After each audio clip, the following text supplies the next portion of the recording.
Banyak saya lihat profesor, guru besar, doktor, ahli hukum. Mereka itu bisa bicara seenaknya. Tapi menyampaikan berita-berita aktual, ya, atau yang sifatnya mendidik, tidak. Kecuali kalau mengkritisi. Tolonglah kepada anda-anda yang sudah merasa guru besar, menyandang gelar profesor dan doktor, anda ini kan sudah bukan lagi seperti saya, ya. Saya ini cuma S1. Kalau sudah S3, S4 itu ya tolonglah, ya. Kalau sudah profesor doktor saya anggap S4. Ya. Tolong berbicara itu jangan jadi provokator. Saya itu terus saja, maaf nih. Dulu saya kagum sama sahabat ataupun misalnya Bapak Profesor Dr. Refli Harun. Maaf nih, Bapak. Dulu saya kagum sama Anda karena Anda memasukkan berita-berita yang sifatnya mendidik. Ya. Tapi saat ini saya sedih, Pak. Bapak bukan memberikan didikan, tapi Bapak mengkritik. Padahal Bapak ini adalah guru besar. Tolonglah, Pak. Jangan jadi provokator. Kalau ada masukan Bapak yang kira-kira yang kira-kira baik, bermanfaat bagi bangsa Indonesia, jangan diumbar di medsos. Jangan Bapak kejar itu yang namanya viewer atau subscriber. Akhirnya Anda korbankan. Bapak ini kan sudah dikenal. Nomor teleponnya Pak Jokowi Bapak ngerti. Nomor teleponnya Pak Mahfud Bapak ngerti. Nomor teleponnya Pak Menkumham Bapak ngerti. Ketua DPR RI Bapak ngerti nomor teleponnya. Ketua Mahkamah Agung Bapak ngerti. Kalau ada hal-hal yang bersifat masukan, Bapak silakan sampaikan melalui telepon. Mari Pak, saya berikan masukan. Bapak juga punya nomor teleponnya itu. Rektor. Jadi, atau ketua lembaga Bapak punya. Sebaiknya Bapak sampaikan. Saya di sini ini bicara karena saya tidak dikenal. Tidak ada yang kenal saya. Tidak ada nomor telepon saya pegang. Jadi terpaksa melalui sosial media saya ngomong ini. Facebook. Karena hanya melalui ini saya bisa menyampaikan. Seandainya saya seperti Anda. Ya. Kayak seperti siapa nih? Ada orang yang bilang ini guru besar, doktor, profesor. Mestinya kalau sudah profesor, doktor kan Anda ini sudah ditahu. Saya belum ada yang tahu.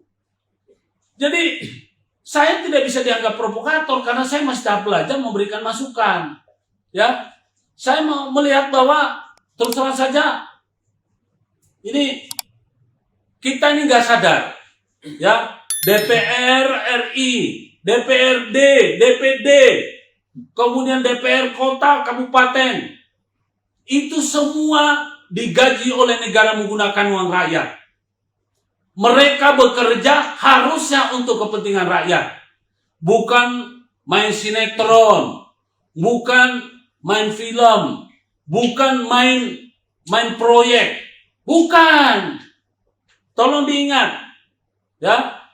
Saya sedih melihat anggota DPR yang hanya kerjanya ngantuk. Padahal Anda ini dibayar oleh negara menggunakan uang rakyat. Ya, saya minta. Kemudian ada banyak LSM yang bagus. Tetapi berapa banyak juga LSM yang hanya kalau sudah dibayar sudah mundur. Ya, tidak memberikan masukan kepada negara. Sudah tahu di depan mata ada pemain yang menyelewengkan anggaran negara, tapi masih dibiarkan. Ya, kemudian bupati, gubernur, menteri, ya maaf nih, ini nggak bisa lagi, ini sudah bukan rahasia lagi. Coba, Anda dibayar oleh negara menggunakan uang rakyat, harusnya 24 jam tenaga Anda itu adalah untuk kepentingan rakyat. Tapi apa yang terjadi? Saya lihat, ya di sana sini, orang sibuk dengan pencitraan. Ya, saya pernah, kebetulan saya putra daerah Konawe dari Sulawesi Tenggara. Di sana gubernurnya, bupatinya itu sibuk pencitraan. Jalan-jalan menuju ke ke daerah tertentu itu gak dihiraukan. Padahal itu aspal. Aspalnya itu sudah berusia lebih dari 20 tahun. berarti anggaran pemeliharanya pasti ada. Sekarang kemana dananya ini? Ya, itu tidak, jembatannya rusak, tidak mungkin tidak ada anggarannya itu, karena jalan aspal itu langsung ada biaya pemeliharaannya. Sekarang itu nggak ada. Ya, jalan yang menuju ke mana ini? Ke Asinwatua, ya, itu mulai dari Unaha, itu rusak, jelek. Bupatinya sibuk pencitraan ingin jadi gubernur. Mohon maaf Pak, Bapak punya hak untuk menjadi gubernur. Tetapi Bapak, tolong Pak, sebelum Bapak jadi gubernur, berikanlah budi bakti Bapak daerah-daerah yang sudah membesarkan Bapak. Ya, saya tidak halangi. Kalau bicara pantas, pantas Bapak jadi gubernur. Tapi tolong Pak, tunjukkan, ya, jangan sampai membiarkan jalan-jalan yang berlubang. Saya lihat anggota DPR-nya di sana, aduh sibuk, tidak tahu apa yang mereka kerjakan. Mohon diingat, hidup ini karma, ya. Apa yang Anda lakukan, Anda pasti kebagian dari itu. Saya sedih melihat itu.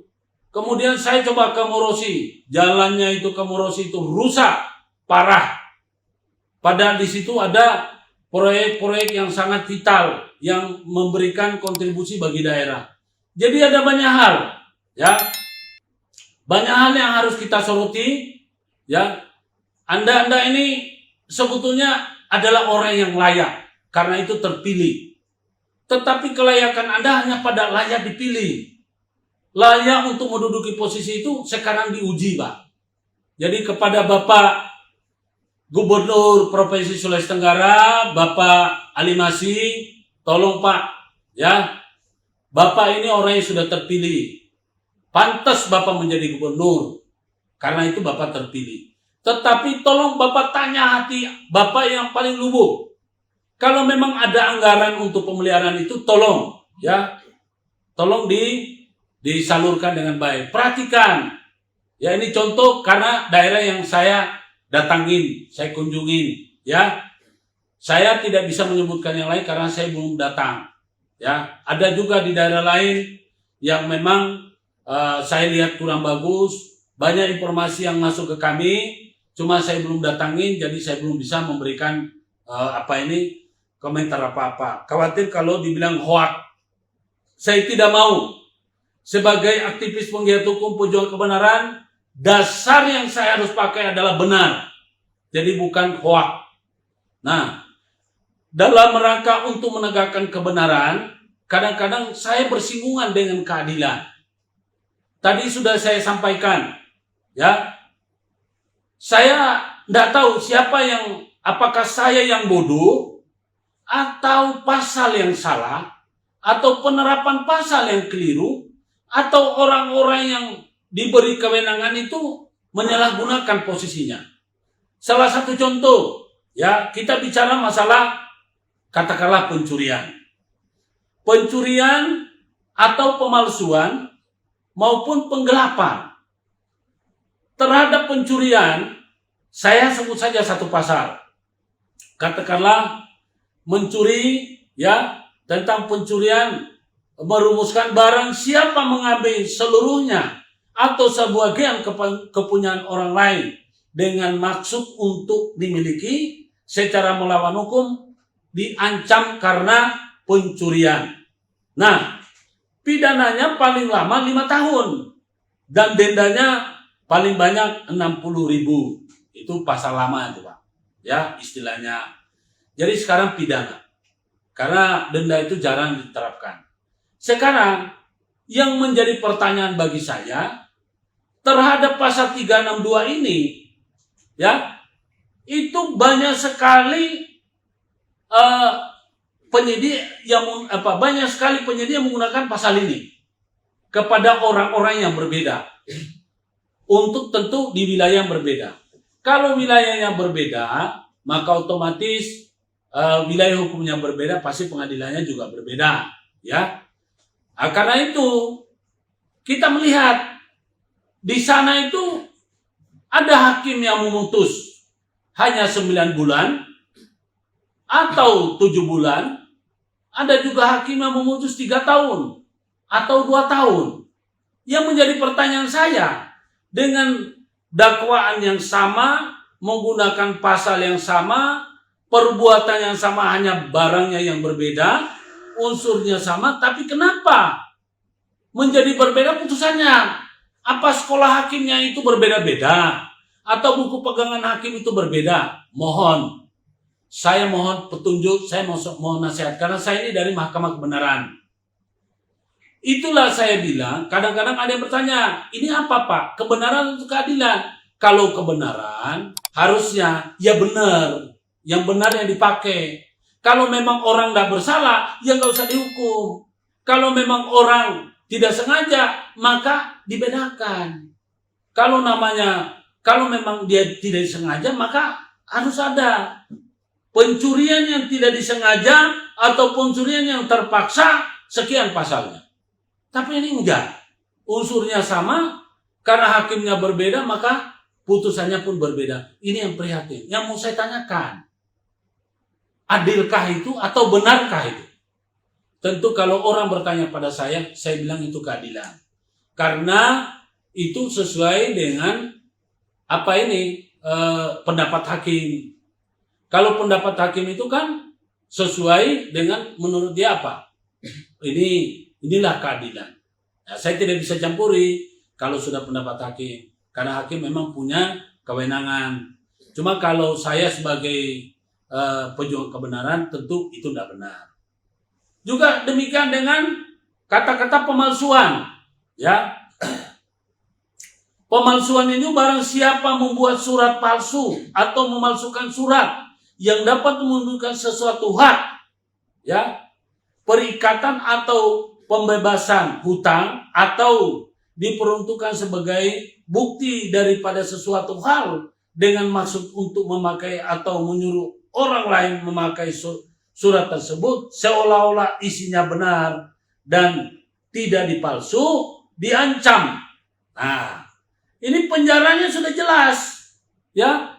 Penjara itu pidana penjara paling lama 6 tahun. Tapi kadang-kadang kita lihat ada putusan itu ancamannya, dakwaannya maksudnya, ya. Jadi ancaman atau dakwaan 6 tahun. Tapi dalam putusan hakim, meskipun unsur atau perbuatannya mirip-mirip, itu bahkan kadang-kadang di pengadilan yang sama bisa keputusannya berbeda. Nah, di sanalah kita pertanyakan, apakah ini kebenaran yang dipakai, keadilan? Kalau keadilan, kenapa kok bisa berbeda-beda? Mohon diberikan pengarahan, Pak. Ya, karena kami ini benar-benar ingin memasyarakatkan hukum. Saya ini adalah penggagas dari restoratif justice, yang kebetulan sekarang oleh kepolisian telah mengeluarkan surat edaran nomor 8 Romawi 7 tahun 2018 tentang keadilan restorasi. Ya. Kemudian kejaksaan sudah mengeluarkan peraturan Jaksa Agung nomor 5 tahun 2020 tentang keadilan restoratif justice.